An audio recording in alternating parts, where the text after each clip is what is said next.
তো এই মুহূর্তে আমরা হচ্ছে মাওয়ার উদ্দেশ্যে রওনা হয়েছি। এখন এই মুহূর্তে আমরা আছি হচ্ছে এয়ারপোর্ট রেল স্টেশনে। তো আমরা ট্রেনে করে প্রথমে চলে যাবো হচ্ছে কমলাপুরে, এরপরে কমলাপুর থেকে ট্রেনে অথবা গুলিস্তান থেকে বাসে আমরা চলে যাবো হচ্ছে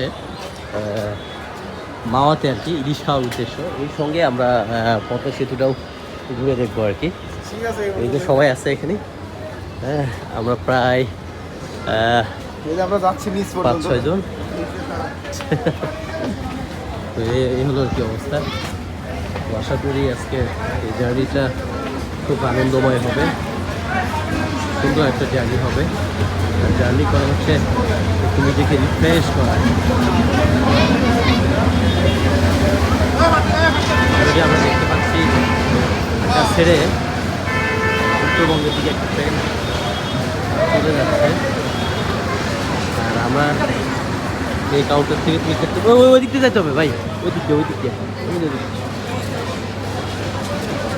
তো আমরা যেহেতু এয়ারপোর্ট থেকে আমরা কমলাপুর যাবো, সেক্ষেত্রে আমাদের একটা টিকিট কাটতে হবে। তো আমাদের পার পার্সন 50 টাকা, অনেক আগে ছিল, এখন কত যাই না। তো আমরা টিকিট কাটার উদ্দেশ্যে যাচ্ছি আর কি।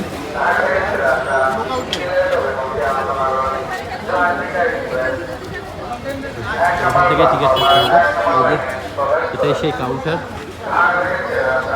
সব জায়গায় থাকবে।